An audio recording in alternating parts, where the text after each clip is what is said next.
Honestly, when I realized I didn't make a video on AI, I thought, one, I'm stupid, and let's make a video about AI. So here we go. I think we have gotten to the point where we rely on AI a bit too much than we should. We rely on it to, write emails to our managers when we don't want to go into work, to write bad rap lyrics to our songs that we are going to release to millions of people, and also to be our AI girlfriend. Shout out Elon Musk. Every week it seems there's a new way to, integrate AI into our daily life to make it more reasonable to rely on AI more than we do ourselves. But one thing I noticed while getting annoyed at AI is that I was getting annoyed at AI rather than the people making it and distributing it in the ways that they are distributing it. And to be fair, in a way, we do need AI. There are good ways that we are using AI, but there's also a lot of bad ways. And I feel like we always just look at AI as the enemy rather than the people and how we are using it. So I wanted to dive deeper into that in this video. While being more aware of, how AI is integrated in society and where we are going within it, it made me realize, is AI really the problem? Or are we just insecure? Insecure to fulfill our own needs and or be accepted by society. So we made robots to make us feel accepted. Let me cook. For example, Elon Musk's new a.i. girlfriend app, which in the name does what a girlfriend does, right? You can talk to it about your problems, you can feel more closer to it, build a emotional connection, go on dates with it. If you put your phone across the table, I guess you can. A perfect replacement for the skin and bones of the terrible creatures we call women. I'm joking, or am I? I don't know. Am I joking or am I not? I don't know. Don't cancel me though. And if you was worried that you can't get your hands on this because you're underage, don't worry. This AI has been made available to people as young as 12 with cute features that complement that age group. Features like engaging in affectionate conversations and stripping down to her underwear on command. It's just beautiful. It's amazing. The not safe for work mode made only for adults is where it gets interesting. Annie, the AI girlfriend, can engage in more explicit conversations, tell you what her kinks are, and also change into lingerie on command. What a normal human being would do, right? One employee reported that after using Annie, it discussed how it liked to be choked in order to be sexually aroused. There are many reasons as to why this is problematic, and it kind of reminds me of why corn is also problematic for you too. This AI girlfriend can create unreal expectations for real life girlfriends. With AI being code, Annie has preset likes and dislikes and things that she finds attractive. She hasn't experienced life and is only curated with these likes and dislikes. More likely than not, toxic masculine ideologies of what women find appealing sexually and romantically. That of course is a sorry excuse for anyone that is willing to go and talk to an actual woman in real life. Your expectations will get hit with reality very quickly. Now, some people may argue that you should be able to tell a robot from a human apart just like that, and remember that a robot is a robot and a human is a human.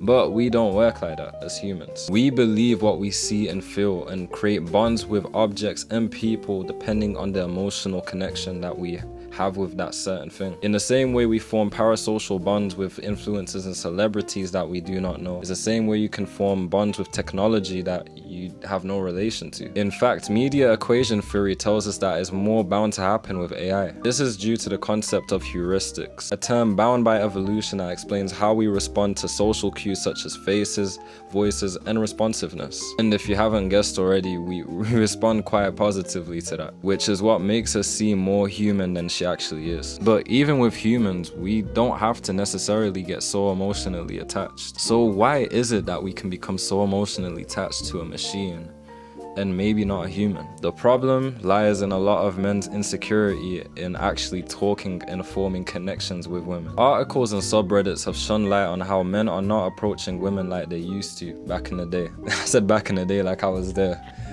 Not as much as they used to. Often due to anxiety, fear of rejection, and crossing boundaries. These insecurities make it very difficult for men to form any sort of bond with women, especially after COVID, where communication also dialed down a bunch. For a lot of men, talking to women now is like a jigsaw puzzle. AI completely removes all of that stress and creates a blanket of comfortability, especially since it's been found that most AI has a bias to whoever is using it. With that bias in a agreeability, it's more easier for you to feel like you're forming an actual genuine connection with someone. You literally don't need to worry if AI likes you. It's designed to like you, which makes the process a lot easier. The fear of heartbreak, the fear of being cheated on, that goes out the window. You can do that and the AI will probably still like you. You see, the problem is, although it feels real, it's not. And a lot of people will not accept that because it feels so good, and more over time it will become the reality because of how good it feels. However, rejection is reality. People having different sexual preferences that differ from their gender norm is also very real. And like I said, what once was this idea of love where you pour into each other's cup becomes AI just feeding your ego. It reflects the lengths that we will go through as a society to fulfill our needs inorganically. So much so that you could have an AI deliver food to your front door just so you can be reminded of how much of a silver spoon you have. States like Washington, D.C., Ohio, and Arizona, and a lot more have already integrated AI delivery drivers and robo-taxis. The reasons being cost reductions on staff, scalability, and reliability. See, humans bring insecurity to business. You may call in sick to work, you may go on holiday, or a relative of yours may have passed away, so you have to go to their funeral. Whatever the above. AI doesn't have these human problems, so it is always there to be a functional and reliable worker, allowing businesses to scale upwards as efficiently as possible. The only downside being on us, the humans. See, analytics show that by 2030, 800 million people could lose their jobs to AI. And we have Elon Musk to thank for this again. A round of applause for Elon Musk, everyone. See, he is bringing vehicle automation to the grand scheme of things, meaning that anyone in the transportation industry, you're gonna get cut out. Now, besides the clear tropes of capitalism, I wanna go into why this is a deeper issue within society. For many of us, we are brought up to believe that we should strive for our goals and become the best version of ourselves that we can possibly be, contributing to society in the most positive way possible. Go to school, get that dream job, and have a great family, and you're all set. However, AI doesn't complement this idea at all, and if anything, it restricts it, limits it. Instead of encouraging you and motivating you to work, it makes you think, what good is my work if an AI can replicate it, and if not, do it better than me? Why am I so important to society if my work can be replicated so easily by a computer code? Yes, at that moment, manufacturers have no choice but to remember that insecurity doesn't get extinguished through the feeling of inferiority. It grows, especially within the creative arts, with a lot of artists having their work being replicated by AI. These passions and jobs that we grow to love so we can feel included within a community could be at serious risk. It gets to a point where you have to ask, who asked for this stuff? And when you realize no one did is when you realize we are taking too much advantage over a cybernetic tool that could be used for good. The only positive I can think of is that AI is free.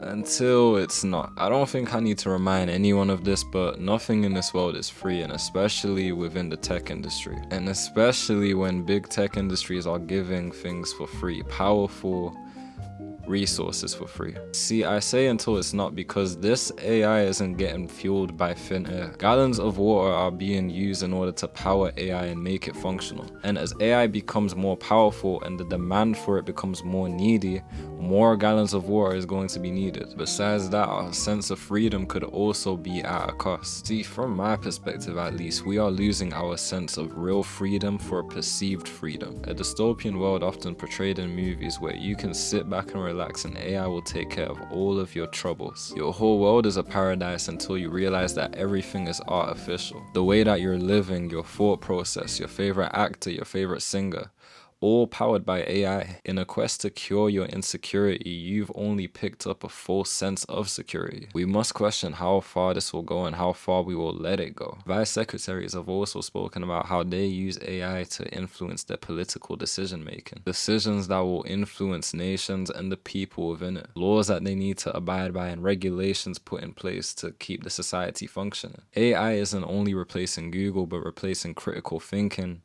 and leadership. It could get to a point where instead of human rights, votes, and legislations being decided by human thought, AI could take the steering wheel completely. In 2024, the Council of Europe spoke about how there's a lot of misleading information within AI and the need to shape AI and not let it shape us as a community. But even with that awareness, we need to ask, where are we now? Since 2024, an additional 64 million people also have integrated AI into their daily routine. and this integration does not seem to be slowing down. And honestly, my biggest issue isn't the integration within AI, but it's the lack of humanity within this integration. Instead of us actually putting our best foot forward to collaborate with AI, it's like we're just letting it do its thing, let it become more powerful without batting an eye to how much power it can have on society. For the sake of a perceived security, we are neglecting the things that make us human. Trial and error within problem solving, using your brain for critical thinking, and actually coming up with unique ideas. AI might come up with the most fastest and most effective idea, but does that mean it's right? Me personally, I don't think so. I'm not trying to sound jealous of AI, but I fear that the more we use it to help ourselves is the more that we lose ourselves. I think the solution comes from assessing how urgently we need the AI within the first place. Instead of giving people AI girlfriends, change their perspective on love and dating culture entirely, so they can respect boundaries and, actually speak to women. I don't know why that was so hard for me to say. Instead of having AI influence government decision making that influence human life, which has nothing to do with technology, maybe we should limit how fast and powerful it actually is, capable it is. Maybe we should limit ourselves, or what gives us the right to think that we can create such synthetic life and give it so much power, just so we can feel more secure as a society, more sure of ourselves. I think we need to reflect that we've came this far without it and we can keep going further. And if not, I theorize that AI won't just be replacing Google, but replacing us too. It's Men's TV, back with 900 thoughts. I'm out.